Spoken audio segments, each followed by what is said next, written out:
Dear Professor Dumbledore. I think something has happened. The Dursleys left Harry with me as they normally do whenever they go anywhere that might be enjoyable, but they haven't returned. Harry's uncle said they would be gone overnight visiting his sister, but it's been 3 days and I haven't heard a word from them. What's more, the house phone is cut off, and when Harry and I went over to get some more things for Harry, I found the house completely empty. I don't know what is going on, but I don't like it. Yours most sincerely, Arabella Figg. XXX. Dear Arabella. I was notified that Harry showed his most prominent sign of magic last week. The ministry notified me that he regrew his hair overnight. I'm afraid that it may have frightened his aunt and uncle off, for I know that they are not very keen on the idea of magic. I am currently working on the situation. As you understand, it is very important that Harry stay with them, but since they are currently nowhere to be found, and I believe it will take some time to track them and then convince them to take the boy in again, I think it will be best to find Harry another home for the time being. I believe there is someone more than willing to care for the child until his relatives can be convinced to take him in again. I will be speaking to him shortly and will send you the details once they have been decided upon. My humble gratitude for all that you have done. Albus Dumbledore. Remus Lupin stood anxiously at the edge of the platform, twisting his threadbare gloves in his hands and staring with a kind of pained intensity at the place where the next train would appear. He barely seemed to notice the crowd pushing past him in every direction. For the past half hour he'd paced the platform, occasionally sinking down onto a bench only to leap up again immediately and continue pacing. He could only remember being so nervous once in his life, the morning he'd climbed aboard the Hogwarts Express for the first time. His knees were trembling just like they had all those years ago, his palms were clammy and his stomach was fluttering restlessly as the seconds ticked down to that train appearing. On that train was a little boy. He would be 6½ now, Remus thought. It seemed incredible that the little squealing bundle so fascinated by cardboard boxes could already be walking and talking in complete sentences and learning to read and write. But it also seemed incredible to Remus that it had only been 5 years since all of that had happened. Sometimes it felt like only a moment ago that James and Lily and Peter were going out for a drink with him. He refused to think about the 5th person that would have been in their group. He wasn't letting the traitor destroy his memories, too. But then he would blink and it would all come rushing back to him, the funerals and memorial services and terribly empty, grief-stricken years, and it would seem as though a lifetime had passed. The train came screeching onto the platform and Remus jumped, all thoughts blown out of his mind. This was it. In just a moment Remus would be able to see him. What then? Panic overtook him. What was he supposed to do with a little kid? For all that Dumbledore and Molly Weasley had said to him, for all the books he'd read and planning he'd done, Remus felt completely inept for this job. And then what if the kid hated him? Remus couldn't blame him if he did. Remus had basically abandoned him for the past 5 years, hadn't he? What if the boy didn't want him anymore? What if he ran away or shouted or... Remus was on the verge of pulling his own hair out with all the terrifying what-ifs when the train doors opened and people began spilling out. And then he spotted them. An old woman clutching a carpet bag in one hand and the tiny, mittened hand of a little boy in a bright red coat in the other was tottering off the train. Mrs. Figg. Remus called above the noise before his voice could fail him. He raised a hand over his head and waved to get her attention. The woman turned her head, spotted him, and nodded, smiling. Then she knelt down and said something to the boy. Remus could only see glimpses of his bright red coat through the crowd bustling around them. A moment later Mrs. Figg popped back up again and pushed her way across the platform. And then they reached him. "Hello, Remus," Mrs. Figg said over the noise of the station, smiling slightly. "It's been a long time, hasn't it?" "It certainly has," Remus mumbled, thinking with a pang of the last order meeting. He took the hand Mrs. Figg offered and smiled in return. "Now then, I'm sure you'd much rather be chatting with this fine young man than with a nutty old lady," Mrs. Figg said cheerfully, though Remus caught a knowing look in her eyes before she looked away. She tugged gently on Harry's hand, urging him forward a step. "This here is Harry Potter, of course," she announced with a smile. "Harry, this is Remus Lupin, the man I told you about, who's to be looking after you now." Heart hammering madly, Rumors swallowed and looked down for the first time in 5 years at James and Lily's son. He was tiny, Rumors thought, made to look even smaller by the puffy red coat. But even so, Rumors had to stifle a gasp at how familiar his features were. He could see James so clearly in Harry's thin face, in the wild, jet-black tufts of hair poking out from beneath his knit cap. But it was Lily's eyes gazing up at him from behind round glasses. Those bright green eyes James had been so proud to see on his son. His hat covered up his forehead, but Rumors knew that there was a livid scar there that hadn't been the last time he'd seen the boy. Harry peered up at Rumors shyly, pressing himself closer to Mrs. Figg's side so that he was half hidden behind her. Rumors smiled kindly at him, kneeling down to be on a level with him. "Hello, Harry," he said quietly, offering a hand for Harry to shake. Harry only shrank back, further behind Mrs. Figg. "He's awfully shy," Mrs. Figg explained, catching the disappointment and bewilderment Rumors was fighting to keep off his face. "That's all right," Rumors replied, gathering himself quickly. He supposed it was to be expected, given the circumstances. Dumbledore hadn't exactly explained very much, but from what he had, it didn't seem that Harry had had much in the way a loving family. It filled him with both anger at Lily's sister and guilt for never bothering to check on Harry himself. "We'll just have to get to know each other so there won't be a reason for shyness anymore," he told Harry kindly.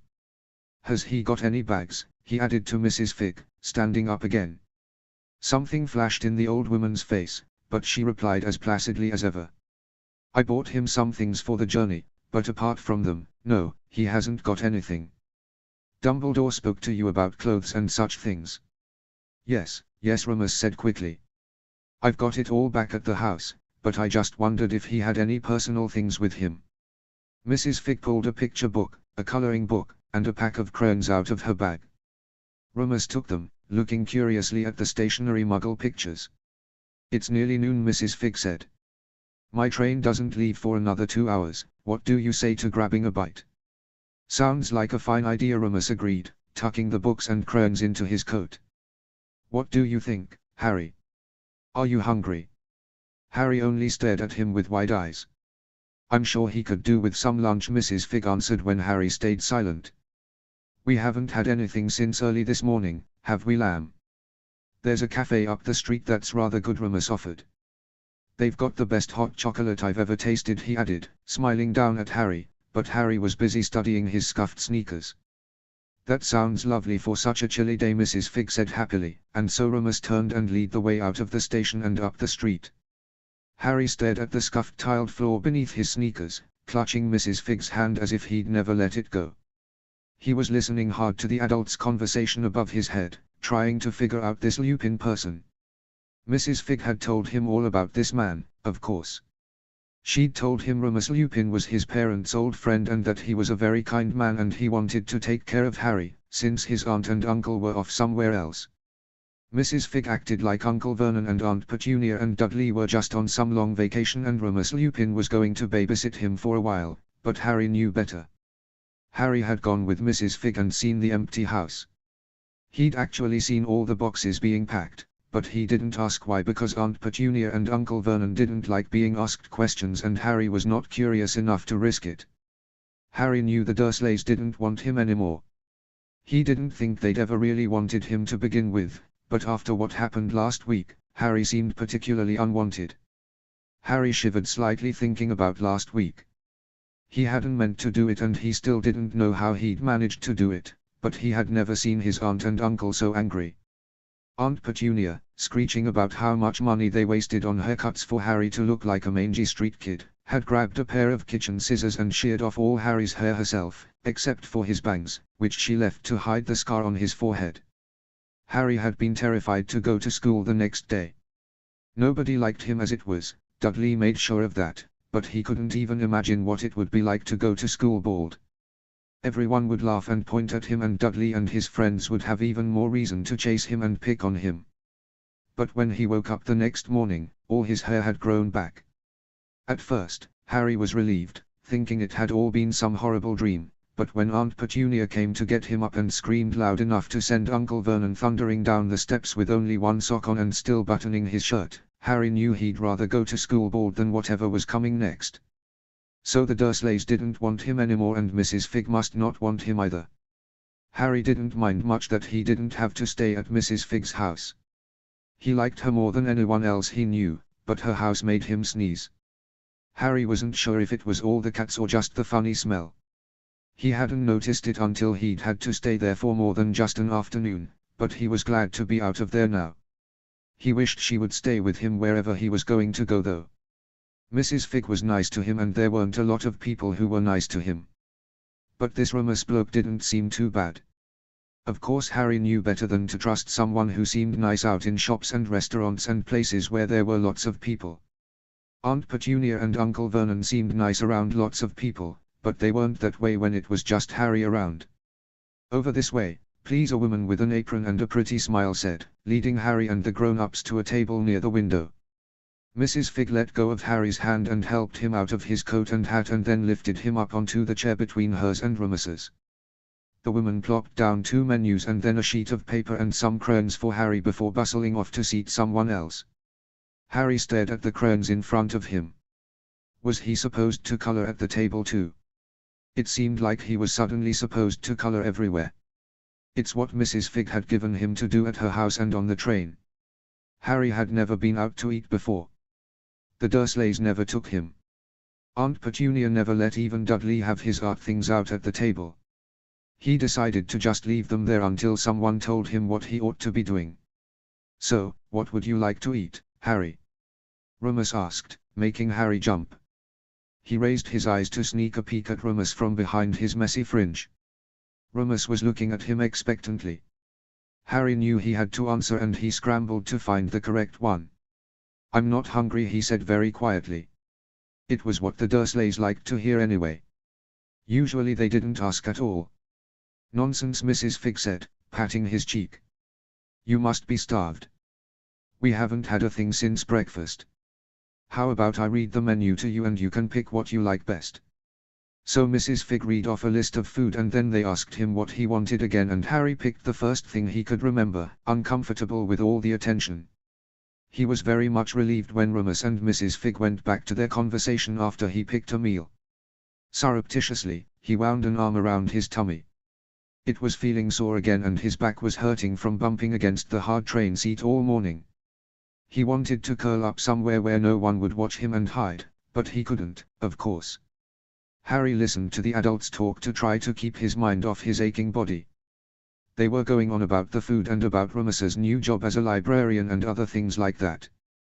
Then the smiling lady was back and Mrs. Fig told her what they wanted and she hurried off again. Harry was stunned by the amount of food she set down in front of him when she came back. He was used to Dudley eating so much, but Dudley was much bigger than he was and Dudley wasn't a burden like Harry was. Harry wondered if the lady knew he was a burden. He wasn't exactly sure what a burden was, but it meant he was not allowed new clothes or lots of food or a room of his own and that people didn't like burdens much. "Is that not what you wanted?" Remus asked, looking over at Harry, who had not touched his food yet. Harry jumped again and looked up at him, shaking his head quickly and mumbling, "No, it's fine." Tentatively, he reached out and snatched one of the French fries on his plate. He'd only ever gotten the burnt ones that Dudley didn't want before. The fresh one tasted wonderful. He took another. Remus and Mrs. Fig chattered away as they ate and Harry listened simply because he was used to listening. They tried to engage Harry in their conversations, but Harry answered with only nods or shakes of the head or shrugs. He wasn't used to so many questions and wasn't sure what to do about them. Suppose he gave an answer they didn't like. Mrs. Fig was going to be leaving for her train after they finished eating and Harry didn't want to upset Remus on the very first day. After a while, though, Harry began to feel sick. The Dursleys had never given him much food. They liked to keep him hungry better than fed. But he didn't want to waste anything. The teachers at school had gotten angry when kids would throw food away there and Harry supposed everyone would. "You don't have to eat all of that if you're full, lamb," Mrs. Fig told him when she noticed the slightly sick look on Harry's face. He pushed his plate away with relief. "Well, I suppose I'd better get back to the station," Mrs. Fig said rather resignedly half-hour later. She rose and swung her coat over her shoulders. Remus stood too. "Then I suppose we'll be going home then." Harry thought he heard nervousness in Rumus's voice and he faltered over the word home. Or maybe it was just him that was nervous, Harry thought as he slid obediently off his chair and began fumbling with the puffy coat Mrs. Figg had bought for him before they left for the train this morning. Harry wished more than ever that Mrs. Figg wasn't leaving when she bent down to help him with the zipper and then his mittens. It was what all the others' mothers and grandmothers did for all his classmates, but nobody had ever bothered to help Harry before Mrs. Figg. The three of them made their way out of the cafe and into the chilly afternoon. "Goodbye, Rumus," Mrs. Figg said, shaking Rumus's hand again. "I was glad to see you again. You're a fine young man and I'm sure you'll be just fine. No one better really." She knelt down to peer into Harry's face one more time. "I know you'll be a good boy," she told Harry kindly. She took one of his hands and patted it with her own. "It'll be all right, Harry, I promise. I'll miss you around my house, you know. I've gotten used to the company. But you'll like it with Rumus, I know you will. Goodbye, darling." She gave him one last pat on the hand and straightened up. "Goodbye then," Rumus said rather awkwardly. "Goodbye," Harry whispered, so quietly he thought Mrs. Figg might not have heard him, but then she gave him another smile and he was pretty sure she had. Mrs. Figg turned and tottered off back towards the train station and was soon swallowed up by the crowd. "Shall we go home then?" Rumus asked, reaching down to take Harry's hand so as not to lose him in the crowd. Harry looked up at the man who was now supposed to be looking after him and nodded hesitantly, because that was obviously the right answer. But home meant away from other people. Harry felt his body grow tense as the man led him towards a taxi and helped him climb in. What was going to happen to him now? It seemed to be a long way to Rumus's house. Harry pressed himself against the door, as far away from Rumus as possible, and rested his head on the cool glass window. He kept all his concentration on keeping his lunch down, but the swerving taxi and his growing nerves were not on his side. He could feel Rumus glancing awkwardly at him from time to time, but to his relief, the man didn't ask him any questions. At long last the taxi pulled to a stop and Harry heard Rumus's door open. He forced his eyes open and straightened up, blinking out the window. All he could see out his window were trees. A feeling of panic overtook as a vivid memory flashed across his mind, Uncle Vernon screaming that they ought to dump him in the woods like the vermin he was and tossing him bodily into the dark confines of his cupboard. The door swung open and Rumus reached towards him. Harry, the image of his uncle fresh in his mind, jerked away on instinct, forgetting about the seatbelt holding him in place. "Sorry," Rumus mumbled, not entirely sure what to make of the boy's reaction. "I forget you're big enough to do it yourself." Harry was momentarily confused, but then he realized Rumus had meant to unbuckle him. With slightly trembling hands, he released the seatbelt with a loud click and slid unsteadily out of the car. Rumus offered him a hand and Harry took it because that's what he was supposed to do, telling himself that nice men didn't leave little boys out in the woods and that Mrs. Figg wouldn't lie to him. The car pulled away and, with relief, Harry spotted what looked like a sort of cabin across the road, half hidden by trees and shrubs. He became aware that Rumus was watching him anxiously, as if waiting for an opinion. "Well, this is it," he said, gesturing towards the cabin. "Home sweet home. I suppose you can't really see it properly from out here. Why don't we go in and get you settled?" Rumus set off across the road and down a rutted path that wound its way to the front door, Harry stumbling along behind him. "It's a bit out of the way," he said apologetically, "and I haven't got a car yet." Harry's foot caught on a root. He pitched forward, and Rumus automatically caught him before he could hit the ground. Harry went instantly rigid in Rumus's grip. "Are you all right?" he asked, setting Harry on his feet again and taking in his white face and wide eyes with concern. Harry didn't move. He could feel Rumus's hand on his shoulders, unknowingly pressing against a large bruise. The dull ache seemed to serve as a reminder, and Harry squirmed out of his reach. Someone holding his hand he could do, but no more than that. "Harry, what's wrong?" Rumus asked quietly, slightly alarmed by the little boy's expression. But Harry didn't answer, only looked back down at the ground. Rumus slowly extended a hand, but Harry didn't take it this time. Instead he jumped and scurried forward, stopping at the door. Rumus followed, digging the barely used key. He kept having to remind himself that Harry didn't know about magic yet and he didn't want to frighten the boy even more, it seemed, out of his pocket and studying the bundled up little figure waiting patiently to the side. The lock clicked and the door swung open.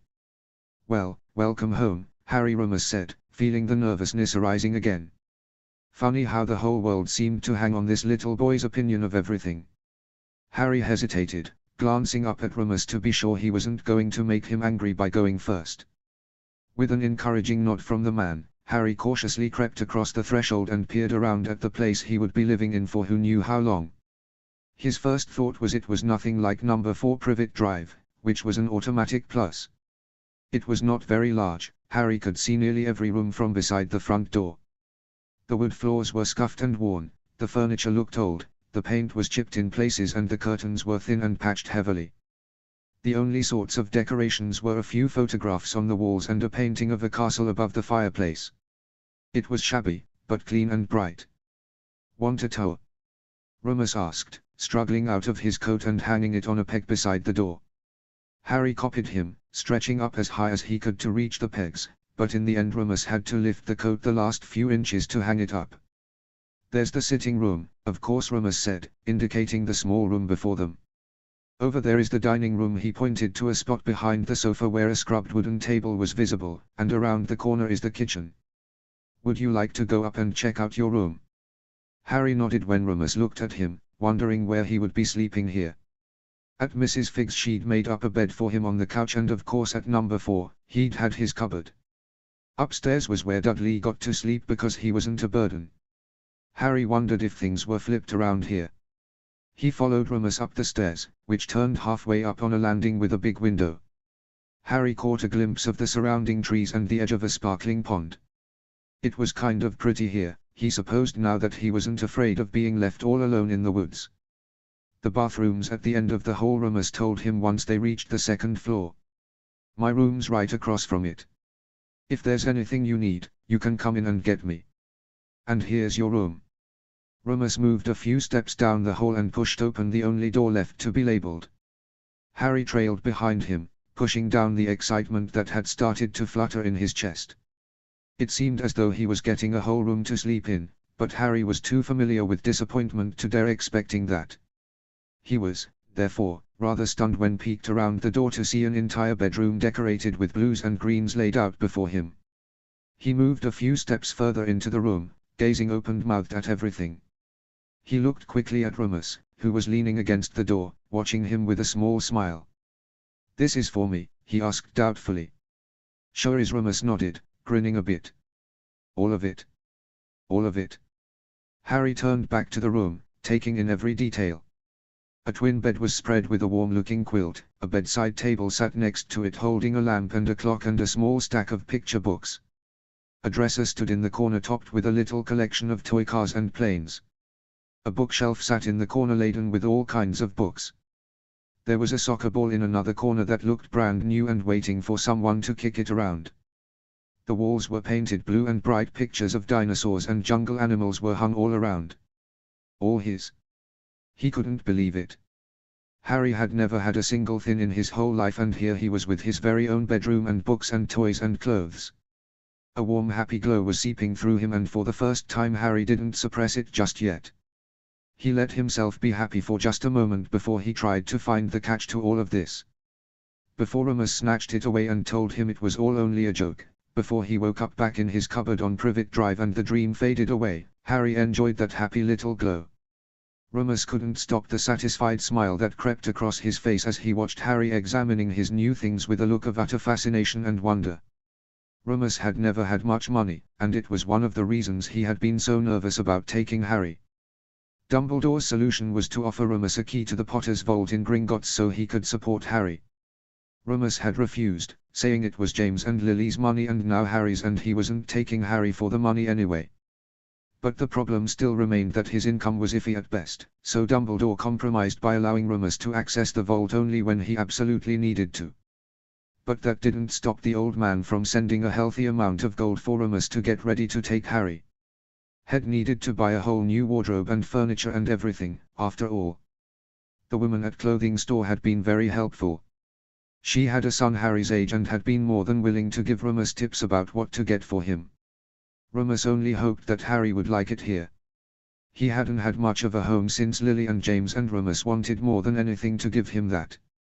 He watched Harry hesitantly pick up one of the planes and examine it closely. Then, sneaking a quick peek at Remus from under his fringe as if to check that it was okay, he flew the plane in a quick circle. Remus watched as Harry stared down at the toy in his hands as if he couldn't believe he'd really just done that. Then a tiny grin broke across his face and he giggled. The noise was soft and short, but it made Remus's heart flutter a bit, and he thought it just might be the most wonderful noise he'd ever heard. Remus watched Harry surreptitiously as he made dinner that evening. Harry sat cross-legged in a corner, bent over one of the puzzles Remus had bought for him. There was something off about him that Remus could not quite place.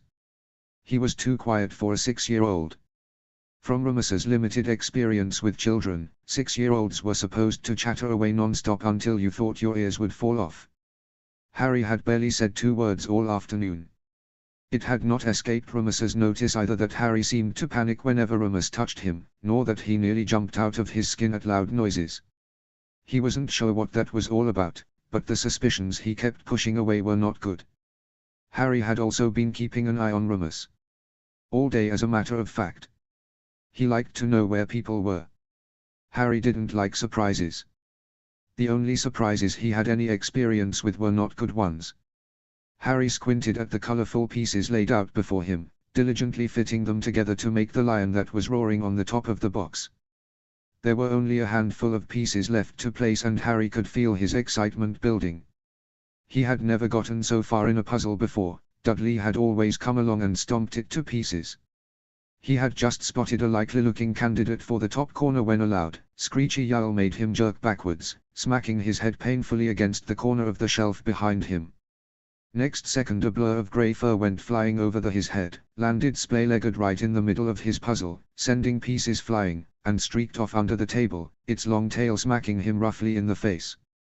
Remus whipped around at the loud noise, the jar of spaghetti sauce he'd just emptied into a pot slipping between his fingers and smashing to the floor with a loud crash. "Harry! Are you all right?" Remus was across the kitchen in 2 strides, kneeling before the little boy.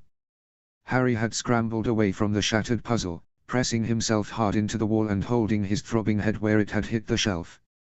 When Remus made to reach out and scoop him up, Harry jerked away, huddling in the corner. All of Harry's senses seemed to be cranked up to full as his heart thudded painfully and broken images and memories swept through his head. Pain, fear, they brought the familiar instincts before he could stop to think. Remus watched him with increasing worry. The little boy looked like a frightened animal and Remus wasn't sure what to do. "Harry, it's all right, you're all right," he said in a soothing voice, slowly edging towards him. "It was only my old cat. He's nothing to be afraid of. He cops a bit of an attitude sometimes, but he's a gentle sort, really. He won't hurt you." As Remus's words reached him and Harry realized that nothing was bearing down on him. Slowly, his heart rate began to return to normal, his muscles began to relax again. It was just a cat. Just a silly cat that had already run away. Feeling a bit stupid, Harry pushed himself up and peered cautiously in the direction the blur had fled.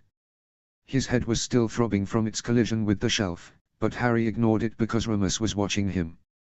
It wasn't that bad, he told himself as his eyes watered and he bit his lip to stop from whimpering. He'd had worse, much worse. "Are you all right?" Remus asked in concern. Harry nodded, eyes darting to Remus. He looked down quickly, unaccustomed to the worry in the man's eyes. That was when he noticed his puzzle. It had been smashed back into all its pieces just as if Dudley had come and stomped on it himself. A lump rose in his throat and he hastily tried to swallow it. He'd never finished a puzzle before now, why should it make a difference? Dejectedly, he began throwing the shattered picture, which had been so close to being finished, back into the box. Remus watched him, not sure what to do. He looked like he was about to cry and Remus was at a complete loss as to how to deal with it. He noticed Harry's hands shaking slightly. "Come here," Remus said, but made no move towards Harry this time. "Let's go find that ornery beast. I promise he's nothing to be afraid of." Harry eyed him cautiously, but after a moment pushed himself up and took a step closer. Encouraged, Remus stood up too and offered Harry his hand. Harry took it hesitantly and allowed Remus to lead him around the table and towards the couch where a long grey tail was poking out from under the skirt, twitching slightly. He watched Remus flop down and fish the cat out from under the sofa, rubbing his nose where the animal's tail had caught him. "This," Remus said, pulling the loudly protesting thing out and holding him before Harry, "is Helios. Wandered in here one day and decided he liked it. I haven't been able to get rid of him since. He likes to make a lot of noise, but his bark is worse than his bite, a meow, I suppose." Harry examined the fat grey cat sitting grumpily in Remus's arms. "You can pet him," Remus offered, smiling. Obediently, Harry reached out a hand and stroked the top of the cat's head with one finger. He could feel Remus watching him carefully, determined that Harry not be afraid of the animal. Harry held his breath because his nose had started to tickle like it did at Mrs. Fig's house and his eyes had started to burn. "See. Gentle as a lamb."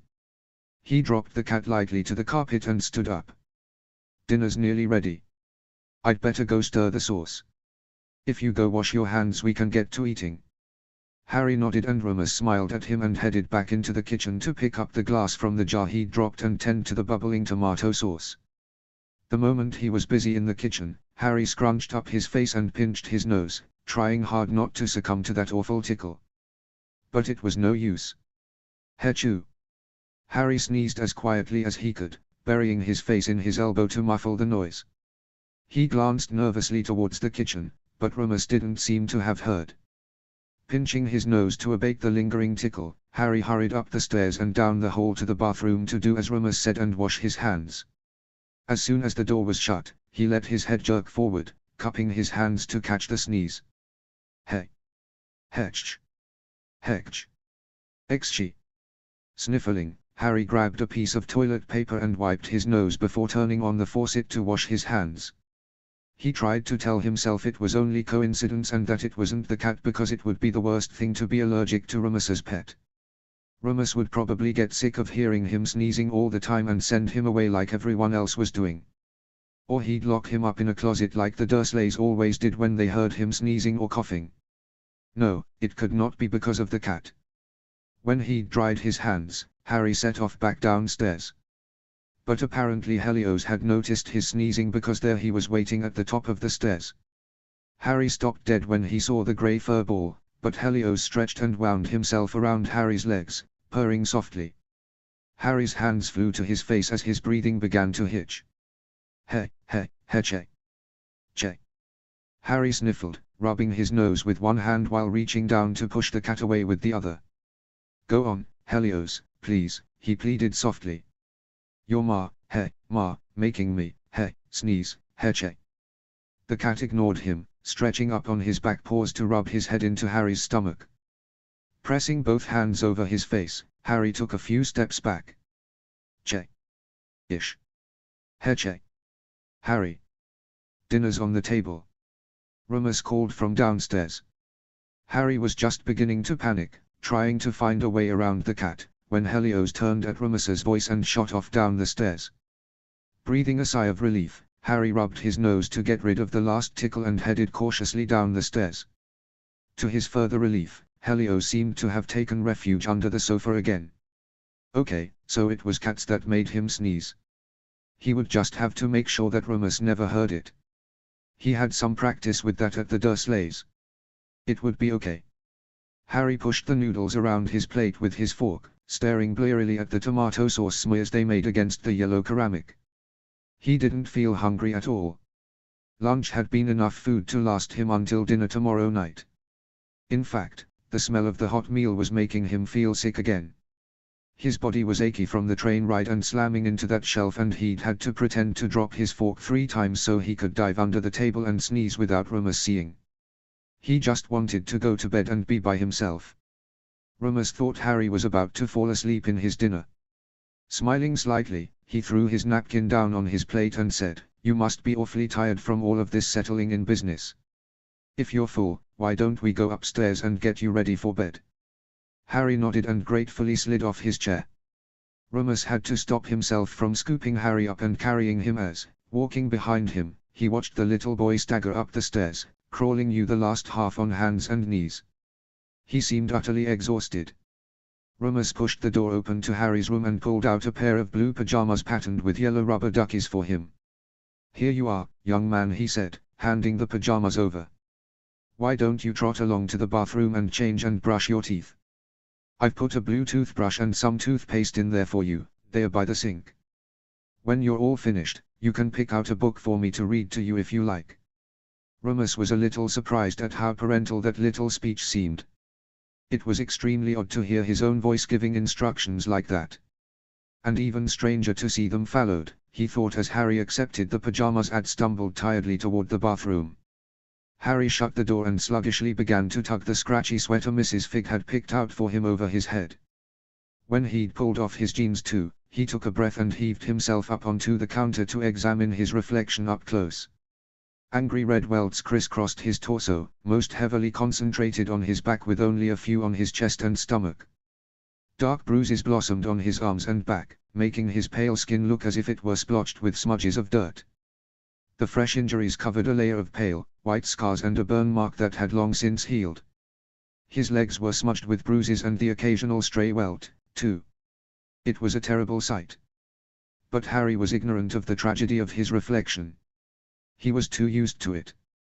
He leaned forward, examining the injuries critically, wincing as he pressed lightly on the bruises. They seemed to be fading. He hoped they'd hurry up. If Remus saw them, he'd be in trouble because his uncle had told him never ever to tell. Harry slid down from the counter and scrambled into his ducky pajamas. He hastily brushed his teeth with a toothbrush that had little plastic goldfish floating in the see-through handle. He thought this might just be his favorite thing that Remus had given him, and headed back to his bedroom. Halfway there, Helios sauntered past, taking care to wrap himself around Harry's legs before slipping off down the stairs. Harry froze, holding his breath until the cat had gone. Sighing in relief, he took a step forward, but almost at once had to turn and bury his face in his sleeve as he sneezed. "Bless you." Remus's voice made Harry freeze.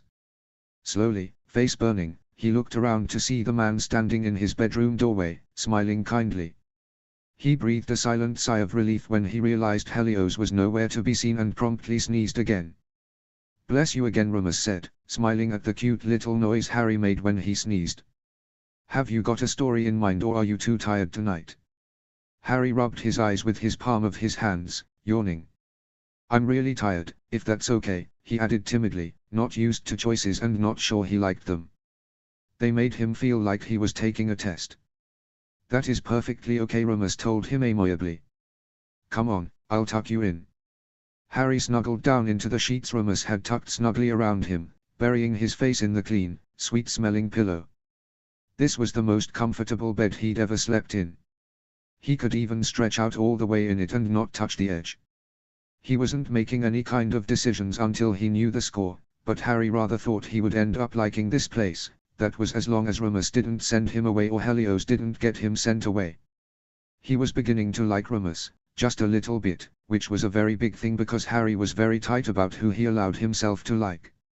He knew that any second someone could go from being very nice to not nice at all and would always have to keep his guard up. But so far, he supposed he'd just have to wait and see. There wasn't anything else for him to do. A shadow leapt lightly onto the end of his bed, making Harry shoot upright. But it was only Helios. Harry rather thought there was a smug look to him as he curled up at Harry's feet. "Helios!" Harry whispered furiously. "Can't you sleep somewhere else?" But the cat ignored him. Harry raised a hand to catch the inevitable sneeze that followed and flopped back onto his pillow with an exasperated sigh and then another muffled sneeze. He pulled the pillow over his head, sniffling and fighting the urge to sneeze again. Helios was going to make things difficult. Once Harry had been tucked in, Remus headed back downstairs and towards the fire. Dumbledore had instructed him to check. At the bottom of the stairs, Remus paused and looked back up at Harry's closed bedroom door. It was odd, he thought. It seemed normal enough, putting him in pajamas, making sure he brushed his teeth, tucking the brightly patterned covers around him. That was what you did every night when you had a 6-year-old. But there was something off, something Remus couldn't put his finger on.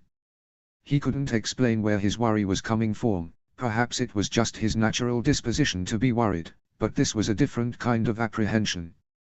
Shaking himself, Remus crossed over to the fireplace, pulled down the small tin on top of the fireplace, and drew a handful of glittering powder.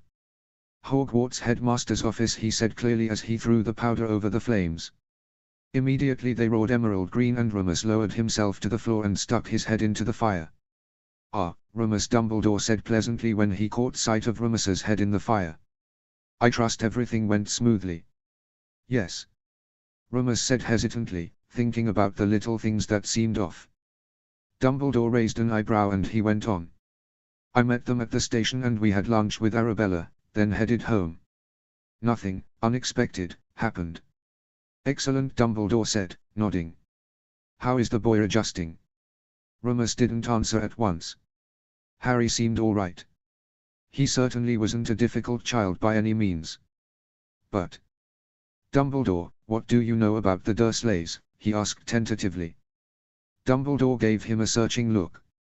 "You have suspicions, Remus?" he asked seriously. "They abandoned their nephew for displaying magic," Remus explained. "It doesn't exactly show a strong familiar bond, does it?" Dumbledore frowned slightly. "No, I will admit it was not the reaction I had hoped, but I'm sure you know about Lily and Petunia's past.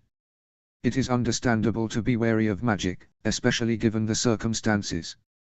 But I'm sure when we find them, I'll be able to convince Vernon and Petunia that they needn't be afraid." "And you think that's all it is?" Remus asked. "You think they just panicked because of the magic? Has Harry indicated anything to the contrary?" Dumbledore inquired. "Well, not exactly, but there's something off about him," Remus faltered. "There are moments when it's difficult to explain, but he looks like a frightened animal over tiny things. He's awfully quiet. If I remember correctly, you seemed to be very much like that when you were young," Dumbledore pointed out. "Yes, but I had a reason," Remus said pointedly. "Don't you think being abandoned by your family is enough of a reason?" Dumbledore returned, that quiet, inarguable wisdom underlying his gentle tone. Remus swallowed, not sure how to answer. "I suppose," he conceded. "But all the same, there's just something about it all. There's something off about Harry. He's not what I expected. He was never quiet or scared when he was a baby," Remus added in such a quiet voice it barely carried over the crackle of the flames. "He nearly gave his parents heart attacks every other day. Lily had to practically nail everything down. She used to blame James for Harry's adventurous spirit." He trailed off wistfully. "Remus," Dumbledore said gently, "you can't expect Harry to be the same as he was 5 years ago. After what's happened to him, he's bound to be a bit off. I'd be more worried if those events hadn't had some effect on him, young as he might have been when it happened." Remus was quiet for a while. It was difficult to hear, but Dumbledore had a point. "Give it time, Remus," Dumbledore advised. "You haven't even been around him for a day. And everything is changing and unfamiliar for him at the moment. I'm sure after he gets used to things, he'll come out of his shell a little more." Remus nodded. "Of course. You're right. I suppose I'm just a bit nervous with all of this." "Understandable," Dumbledore reassured kindly. "Have you made any progress with finding his aunt and uncle?" Remus asked, changing the subject. "Not very much, but there are promising leads," Dumbledore told him. "They will find it difficult to run from magic, as determined as they are." "I imagine," Remus nodded, feeling his stomach twist slightly. He knew from the beginning that he wouldn't be able to keep Harry forever. He couldn't raise a child long term anyway, he knew that. But he found himself hoping that it took Dumbledore a long time to convince Petunia to take her nephew again. "I ought to go," he said, not very regretfully. "If Harry needs something." "Of course," Dumbledore nodded. "I'll check in again next week then, if nothing else happens." "Goodbye, Remus." "Goodbye. XXXXX." Hiding from Helios was harder than Harry expected. The cat followed him around like a shadow, jumping into his lap whenever he sat down, laying down right over the picture Harry was coloring or the puzzle he was working on, and refusing to sleep anywhere but the end of Harry's bed. And even when Helios slunk off to take a nap or hunt, his hair was everywhere else. Harry was getting heartily sick of sneezing. But on the plus side, he had gotten fairly good at not making a noise when he sneezed, if he could help it. Aside from the cat hair, though, Harry was beginning to like Remus's house much better than anywhere else he'd ever been. Remus made good food and Harry got to have some of it 3 times a day no matter what. There were lots of toys to play with and no Dudley to break them or steal them. No one made him do anything or shouted or locked him up. All in all, Harry thought it was wonderful. Now the question was, when was he going to have to leave? Something this good couldn't possibly last. "What do you say about taking a look around outside today?" Remus asked as he placed a plate of sausages on the table in front of Harry one morning a few days after Harry had arrived. "I'll bet you're getting bored holed up here in the house." Harry didn't answer right away. He was pressing his tongue as hard as he could to the roof of his mouth, trying to stave off the constant tickle that played in his sinuses. Helios mewed from under Harry's chair, flicking his tail contentedly. Outside." Harry repeated distractedly, his breath starting to catch. He gave it up as a losing battle and cupped a hand over his mouth and nose. Hechoo. Hech. "Bless you," Remus said, sitting down across from Harry and looking at him closely. Harry's eyes were rather bloodshot, he thought, and the boy looked rather tired. "Are you feeling all right?" Harry froze. Even though the question was delivered with a kindness that still seemed foreign to Harry, it still brought out the old fear of being locked away. His aunt and uncle never liked it when he was sick. "Yes," he answered, resisting the urge to sniffle with great effort. Remus didn't seem convinced, so Harry changed the subject. You said we could go outside today," he asked timidly. "Of course," Remus answered, smiling. "It's going to be quite a nice day, maybe one of the last nice ones of the year. I thought we would enjoy it." Harry nodded, smiling, but inside he was whooping with excitement. He'd spent a lot of time staring out the windows at the trees and hill and the glimpses of a pond and longed to go see it all up close. And better yet, Helios's hair wouldn't be everywhere outside. Harry listened as Remus talked all about the trails nearby and how they could pack a picnic and eat lunch outside on a blanket. It sounded like the books Harry used to read at his old school with their bright pictures and happy families. Aunt Petunia and Uncle Vernon would take Dudley on picnics, but they'd never taken Harry with them. He was trying not to get too excited, but it was hard. Helios curled around his ankles and Harry did all he could to ignore the sneeze he could feel building. Remus was already getting suspicious enough. He pulled his cup of orange juice toward him and took a few sips to take his mind off of it. Helios leapt up onto the chair behind Harry, his tail flicking over Harry's face before Remus showed him away. Harry held his breath, trying desperately to keep it in, but he couldn't. Hechoo, his entire body rocked forward with the force of the sneeze. The cup slipped from his fingers and landed with a loud clatter on the floor, orange juice seeping across the wood. Harry stared down at it horror-struck. "I'm sorry," he squealed, scrambling backward off his chair and backing into the corner, eyes locked on the mess. "I didn't mean to. I'm sorry." "It's all right," Remus reassured him, catching himself at the last minute as he automatically reached in his pocket for his wand. He didn't need to traumatize the poor boy on top of it all. "It's only juice. I'll have it cleaned up in a second."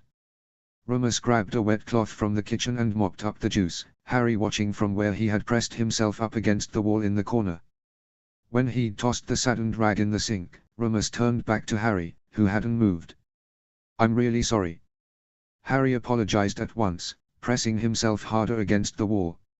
"It's really all right," Remus reassured him, kneeling down in front of the boy. "It's only juice. And it was an accident. You didn't do anything wrong." He smiled reassuringly, but that nagging worry grew as he looked into Harry's wide green eyes. "I promise I'm not mad. I spill all the time. I'm always mopping things up." Harry relaxed a little, stepping away from the wall. "Bless you, by the way," Remus added, noticing the slight pinkness to Harry's nose and the way he kept sniffling. "Are you sure you feel well? If you'd rather, we can stay inside by the fire." Harry shook his head a little. Can we still go outside?" Aye, but he faltered, unable to find the words to tell Remus it was what he wanted. After spilling his juice, he didn't think he deserved to get what he wanted. "Of course we can." Remus agreed. Why don't you go brush your teeth and grab a jumper and I'll throw together some lunch to bring with us. There are some tissues in the bathroom, too, if you need them. Okay, Harry said, looking relieved, and darted off to follow instructions. Remus stood up, running a hand through his hair. This wasn't the first time Harry had acted like that.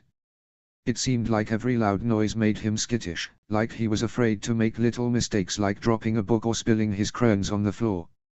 Remus supposed the best he could do was reassure him that it was okay. Hopefully Dumbledore was right and Harry would relax and get used to things after a while. Remus could hear Harry dashing around upstairs, getting ready, and hurried into the kitchen to fix lunch.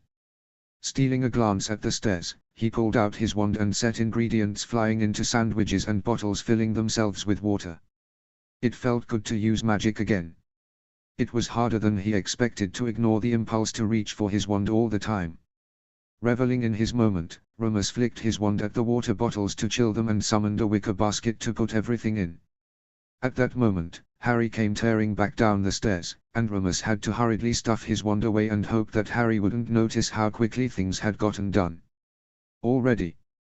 Remus asked, noticing with amusement that Harry's jumper was on backwards and his glasses were slightly askew. "Need some help with that?" he asked, indicating the backwards shirt. Harry looked down and blushed when he realized his mistake. Quickly he drew his arms into the jumper and turned it around. "Want to help me finish up with lunch?"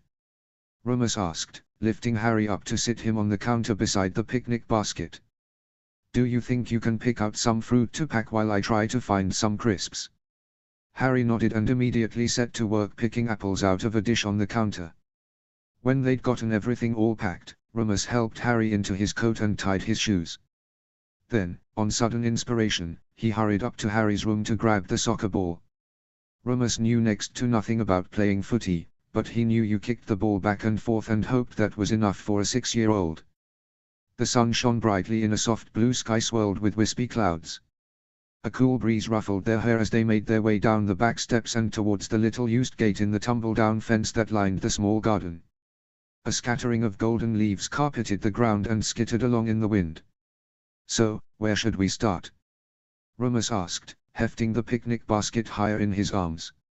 Harry glanced up at him, fervently trying to find an answer to the question.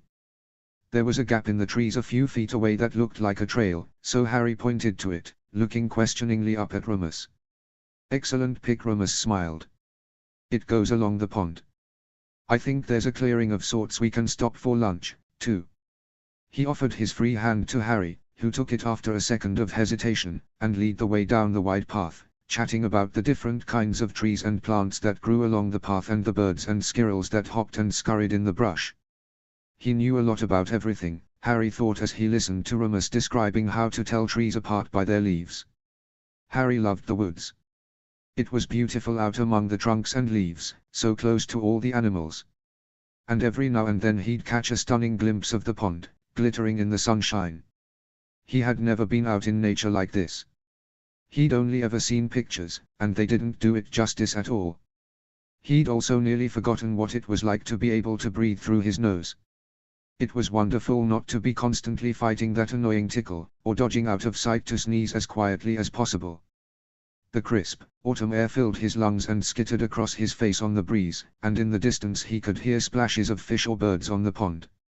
It was a while before he realized how happy it all made him. But it wasn't just that brief giddiness that came with smuggling a sweet home from school without Dudley taking it, or the fleeting relief of being left alone while the Dursleys went out somewhere and he stayed with Mrs. Figg. It was more substantial than that. He was content. When they'd walked long enough for Harry to be getting tired, they reached a small clearing in the woods. Remus let Harry pick a place to spread the old blanket he'd brought with them, and the pair of them flopped down under an old, sprawling tree on the edge of the clearing. Remus helped Harry collect fallen leaves and showed him how to tell what trees they came from, and then told Harry about how, if they brought them back to the house, they could dry them out by putting them between the pages of a book. Remus watched Harry giggle as a leaf fluttered down and landed perfectly in the palm of his hand and couldn't help but smile. The frightened little boy who had spilled juice this morning had all but disappeared. Dumbledore must be right, he thought. It would just take time. Remus was reading too much into the little things. What had he been expecting? A slightly older version of the baby he used to know. As they ate lunch, Harry told Remus about a project he'd done in school, involving collecting grass roots and dandelions from the playground and drawing them. It was the first time Harry had engaged in any kind of lengthy conversation.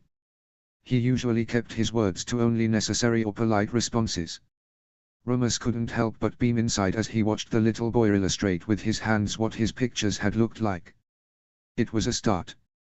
After they'd finished eating, Remus pulled out the soccer ball. "What do you say?" he asked, tossing the ball lightly to Harry. Harry looked from the ball to Remus and scrambled up eagerly. He'd only ever played soccer in gym class at school, and then he'd spent most of the time avoiding Dudley, who made it his goal to see how many times he could trip Harry. It looked like the rest of the kids were having fun though. Harry and Remus were fairly well matched, neither one of them with much practice. Remus had never been athletic and missed the ball more often than Harry did, but the joys of playing with a 6-year-old were that Harry didn't even seem to notice or care that his opponent was terrible. "Nice one!" Remus cheered as Harry sent the ball sailing a good few yards. Harry beamed as he went tearing after it and kicked it back towards Remus. It was incredible to just be running around for no reason. He was used to running, but it was always from someone or to do something quickly, never just for fun. He didn't want to stop. Remus began pretending to announce a match, making up ridiculous terminology that had Harry giggling madly, and whenever Harry managed to get the ball past Remus, at least that was what Remus thought was the object of the game, he would scoop the little boy up and swing him around. At first Harry was startled by this, but he got used to it quickly, even enjoyed soaring through the air for a few seconds.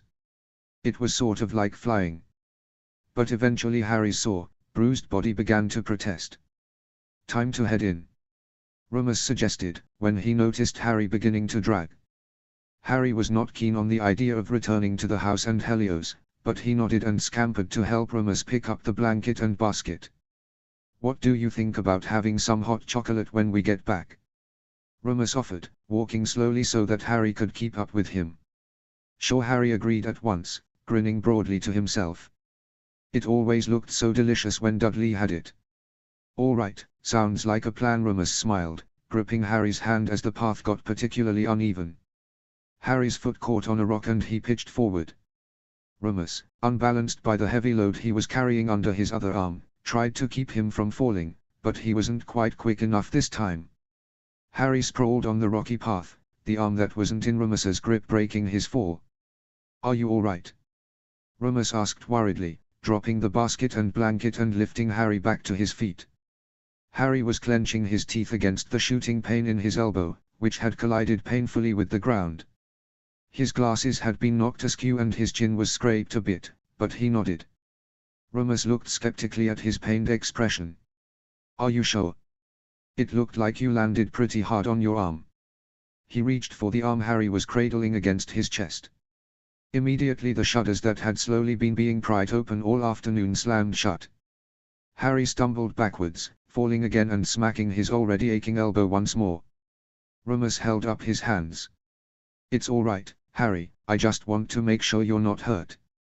"I'm not," Harry said quickly, pretending not feel any of the pain in his scraped arm as he got to his feet. "I'm fine." Remus scrutinized the boy. He couldn't think why Harry would be lying about it. Most kids raised a holy clamor when they so much as bumped their heads. "Harry," he started, reaching again for Harry's arm, but Harry backed away. "I'm okay. You caught me mostly. But I'm cold. Can we go back in?" Remus hesitated a moment longer, but then gathered up the fallen basket and things and led the way on down the path, keeping a firm grip on Harry's hand to stop him from falling again. But of course Harry was not fine. He had to bite his lip to stop from whimpering as his arm throbbed.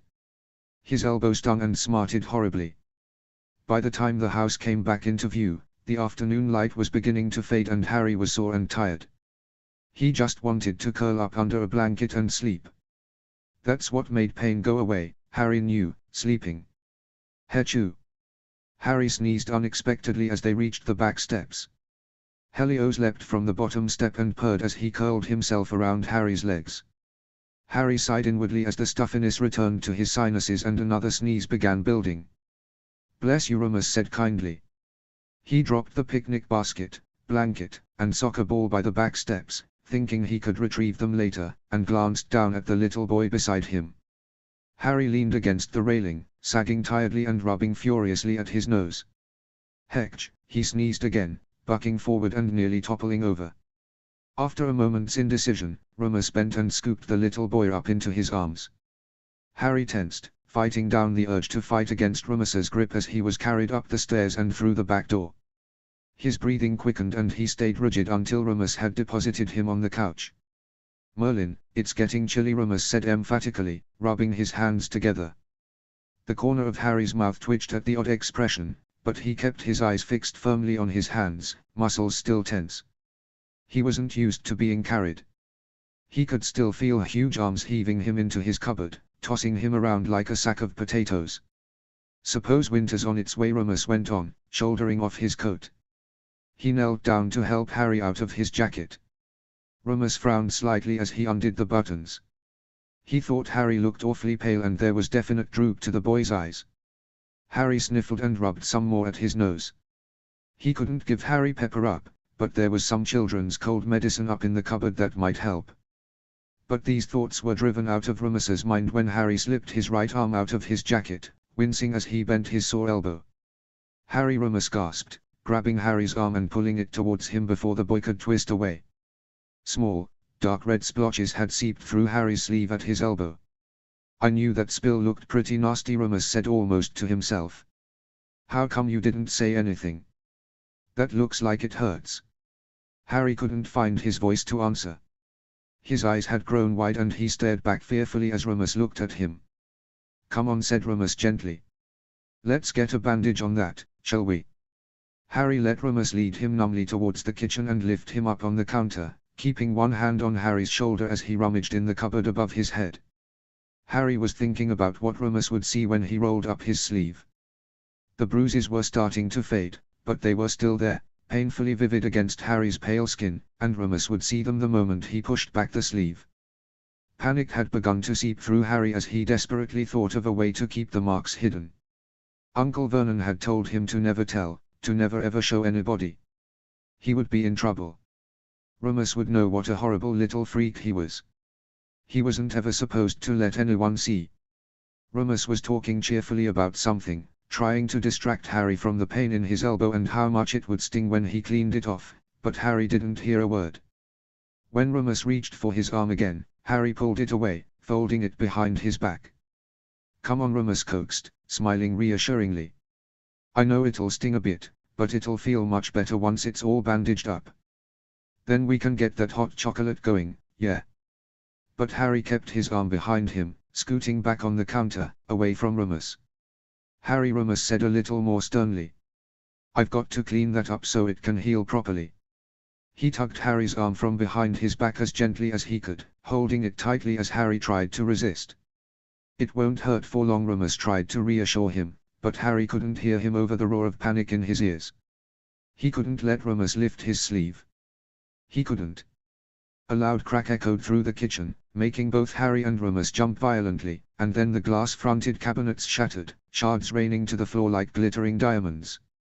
Harry stared at the glass fragments for half a second, terror flooding every inch of his body because he knew he was the one that made it happen.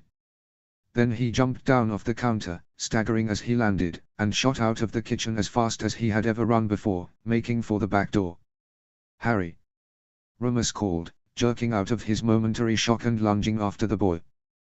But Harry was fast for being so small. He burst through the back door and flew down the steps before Rumus had made it halfway across the kitchen, and was around the corner of the house before Rumus reached the made it outside. Night was falling fast. In the few minutes they'd been inside, the light had faded to dusk and Rumus had to squint in the gloom. He couldn't see Harry anywhere. He turned in a full circle at the top of the steps, eyes sweeping the gaps in the trees where paths wound away and out of sight after only a few steps. Harry could have gone anywhere in any direction. Panic filled his chest, making it hard to breathe as he thought of the icy pond not too far away, or the little cliffs and slopes that surrounded the house. "Think rationally," Lupin Rumus mumbled to himself, hurrying down the steps, pulling out his wand and lighting it. It was no good keeping magic hidden now. He was sure that accidental magic was the source of the glass all over his kitchen, and no matter what Dumbledore said, Harry needed to know why things like that were happening. He started for the path they'd taken earlier that day. It was closest to the bottom of the steps and Harry would think of it first. He's only 6, he can't be that far. He sprinted along the rutted trail, calling Harry's name and trying hard not to sound angry or scary, not an easy thing when you're panicky and out of breath. He's only 6, he can't outrun you, Remus chanted in his head, praying he was going in the right direction. He can't outrun you. Abruptly Remus skidded to a halt and spun on his heel, racing off back towards the house. Harry couldn't have outrun him. If he was on that trail, Remus would have overtaken him already, which meant he either went off the trail or didn't go down it at all. Harry was curled into a tight ball under the front porch, breathing hard. He knew he couldn't outrun Remus, not now when it was too dark to see and nowhere to go. Back at Privet Drive he'd thought about running, in case he ever had to. There, at least there were lots of people around, cars or buses or Mrs. Figg if nothing else. Here there was nowhere, and if he hid in the house, he'd be found. So he dove into the first hiding place he could find, a gap under the porch. He'd done it again. He couldn't believe he'd done it again. Harry didn't know how, but he knew it was him that had broken the glass, and the last time he'd done something like that, he was still sore from it. Remus would be mad. And if he didn't hit like the Dursleys, he'd send Harry away and they might hit. Harry pressed himself into the ground, shaking hard from cold and fear. He didn't know what he was going to do. He couldn't stay curled under this porch forever, but he couldn't run either. There was nowhere to go. He could hear Remus calling for him far away, looking in the woods. What he did know from long experience was staying hidden was the best he could do. A shadow leapt off the porch and landed with a loud yell in the gap Harry had crawled through, making him jump and smack his head painfully on the underside of the porch. He shrank back against the side of the house as the creature crouched, and Harry could make out yellow eyes peering at him through the darkness. Then the thing curled up, eyes still fixed on Harry, and let out a kind of irritated mew. Helios. Harry breathed, relieved for the first time ever to see the cat, even though he could already feel his sinuses flooding. Helios gave another irritated mew and stretched, still fixing Harry with his yellow eyes. Then suddenly he pounced on something by his paw and settled down to enjoy his prey. Apparently Harry was hiding in his favorite hunting ground and he was not particularly pleased by it. He licked his paws, not looking away from Harry for a second, and Harry thought he could practically feel the irritation coming off the cat as his nose began to tickle horribly again. Harry. Remus's voice, suddenly much closer than before, though still muffled by distance, cut through the night, and Helios turned his head sharply to stare in that direction. Heheku. Harry sneezed, bringing a hand up to rub his nose as another one threatened. Helios snapped his head around to look at him once more. He cocked his head to the side, contemplating Harry with a sort of indecisive air as he got to his feet. Hechoo. Harry sneezed again, muffling the noise in his uninjured elbow. Helios gave another mew, which sounded rather resigned as he watched the little boy screwing up his face against a third sneeze, his nose already twitching. Then he slunk under the porch and curled up against Harry's side, not even flinching when Harry's whole body jerked in a volley of muffled sneezes. Even as he rubbed his running, tickly nose, Harry was surprised to find that he was glad for Helios's warm body next to his. It made the darkness pressing in around him feel less scary. Harry reached a shaky hand out and wound his fingers through Helios's fur, feeling the cat's reassuring purr vibrating against his chest. Remus reached the edge of the yard again, panting heavily. He hoped Harry hadn't run off into the woods. He didn't know how he'd find him then. But maybe he'd gone a different direction. Remus set off at jog around the house. Maybe Harry had made for the road, or maybe he was hiding somewhere. Remus shined his wand light across the porch as he passed, but there wasn't anything on it.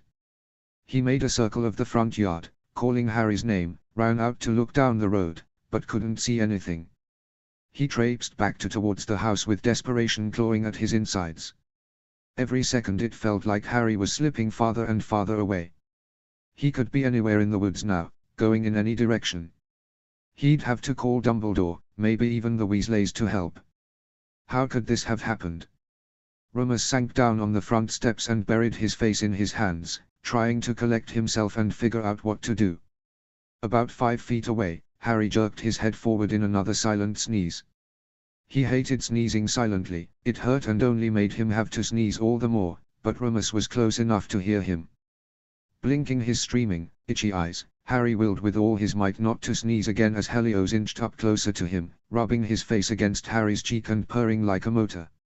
Harry took an involuntary gasp of air, pinching his nose hard as his breathing began to catch. Remus's head jerked up when he heard the muffled chsh. He lurched to his feet, shining his wand light all around him. "Harry," he called, taking a few hesitant steps. Harry buried his face in the crook of his arm, fighting with all his might against the tickle working its way up through his sinuses.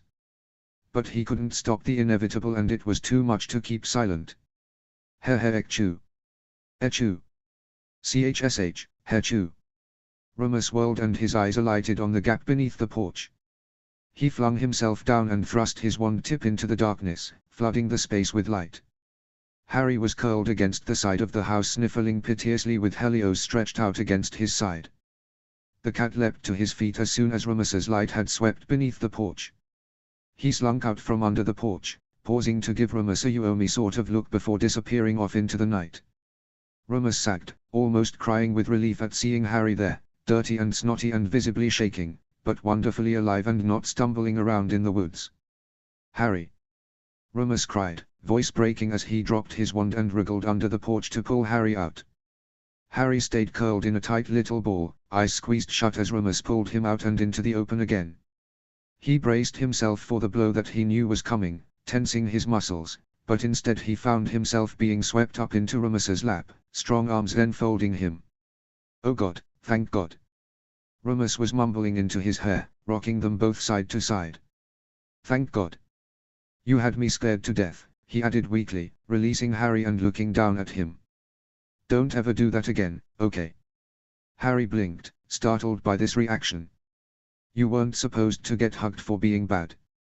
In fact, Harry couldn't remember ever being hugged, period. He turned his head and sneezed into his shoulder. "Come on," Remus said, voice still weak from relief. "Let's go inside." He snatched his wand from the ground and stowed it in his pocket before straightening up, Harry in his arms, and heading around the house to the open back door. He could feel the little boy shaking hard and wondered how much of it was caused by the freezing air and how much from fright. He felt wretched for letting this happen. Harry was cold, sick, hurt, and scared. Weren't those the 4 major things guardians were supposed to take care of? Harry sneezed for a 3rd time as Remus put him back on the couch and grabbed a blanket to wrap around his shoulders. Harry's eyes were watering so much from the cat hair on his shirt and the blanket and the couch, which was Helios's favorite napping place, that he didn't even see Remus pull out his wand and summon a bowl of warm water and a cloth from the kitchen. Remus gently cleaned the dirt and snot off Harry's face and hands, murmuring softly to try and calm Harry down. When he'd finished cleaning him up as best he could, Remus replaced the rag in the bowl and sat back on his heels looking worriedly at the little boy still trembling in front of him. "Harry," he asked softly, resisting the urge to tip Harry's chin up so he could look into his eyes because he knew Harry would flinch away if he tried. "Harry, are you afraid what happened in the kitchen? With the glass?" Harry didn't respond. "It's okay," Remus pressed. "I know what happened. I didn't do it." Harry cried suddenly, drawing his knees up to his chin and pressing his hands over his head. "I didn't do it. It wasn't me. I don't know how it happened. I don't know." "Harry!" Remus exclaimed in surprise. "I know. It's okay, shush, it's all right." He tried to put a soothing hand on Harry's shoulders, but Harry jerked away, crawling to the other end of the couch and burying his face in the cushion, arms over his head. Remus watched him, more alarmed than before, a sick feeling settling in his stomach as he edged along on the floor so that he knelt in front of the little boy again. "Harry, why didn't you want me pushing up your sleeve earlier?" he asked in just above a whisper. Harry whimpered, shaking his head a little. "Was there something on your arm you didn't want me to see?" Remus persisted. "Were you scared about me finding something?" "They don't like it when funny things happen," Harry said at last, voice so quiet and muffled that Remus had to strain to make out the words. "They don't like it when I do funny things."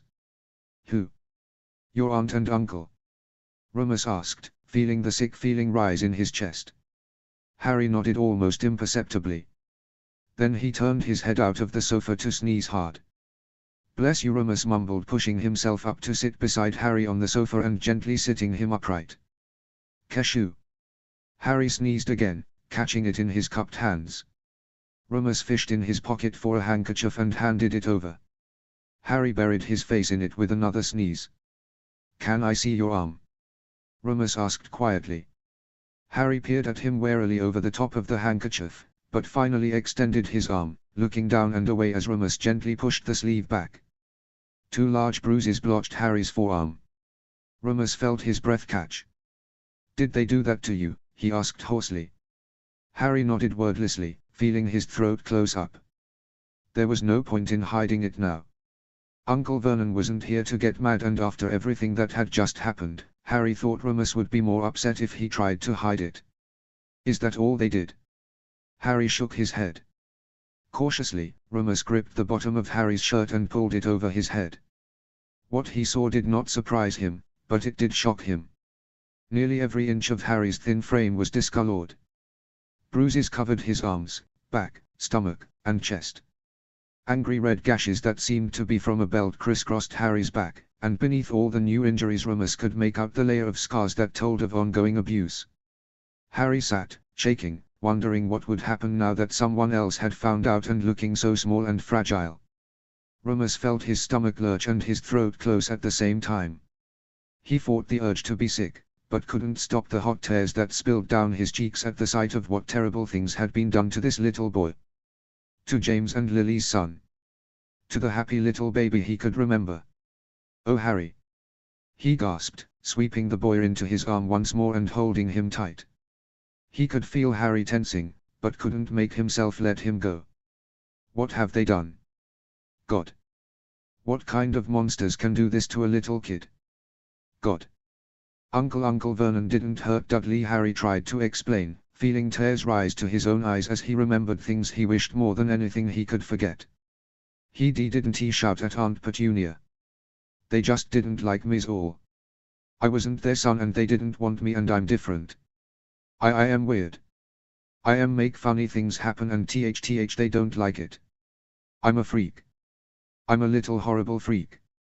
Harry was sobbing by now, face buried in Remus's shoulder. He expected Remus to be repulsed by this revelation, to go dump him back under the porch or to put him back on that train and send him away. But instead Remus held him tight and rubbed his back gently as he could around the injuries and smoothed his messy hair. Oh, Harry, no, you're not, he murmured. You're not a freak. You're not weird. Your aunt and uncle are the horrible ones. I'm so sorry I let this happen. I'm so sorry, Harry. But Harry could hardly make sense of the words. He was crying so hard into Remus's chest that he felt sick. Remus rocked them slowly back and forth, murmuring soothingly and smoothing Harry's hair, letting his own tears drip silently down his cheeks. They sat like this for a long time, until Harry's sobs tapered into whimpers and then shuddering breaths as he cried himself to sleep in Remus's lap. Some time later Remus got cautiously to his feet and carried Harry heavily up the stairs. He laid him gently in his own bed, using his wand to change Harry's dirty clothes for clean pajamas, and at least cleaned and bandaged Harry's bloody elbow. It was the most he could do just then, but tomorrow he would get Madame Pomfrey or Molly Weasley to heal Harry properly. Remus looked down at Harry's tiny sleeping figure one more time and felt all the horror and sickness and sadness sweep over him in a roaring torrent once more. He leaned down and kissed Harry's messy fringe lightly before going into his own room, and collapsing on his bed. He reached over for the picture of himself, Lily, and James from some time just before Harry was born. He traced a finger over their laughing faces, across Lily's swollen belly, and choked on a sob. Remus curled up on his bed, pressing the picture so hard into his chest that the frame dug into his skin. I'm so sorry, he whispered to Lily and James. I'm so sorry. I was selfish. I didn't go see him for 5 years. I didn't check that he was okay. I told myself that Dumbledore wouldn't let me, that Harry wouldn't miss me anyway, but I just didn't want to have to face you in him so soon after. God, I'm so sorry. But I'm going to make up for it now, he added more fiercely. I promise you, I'll make up for it now.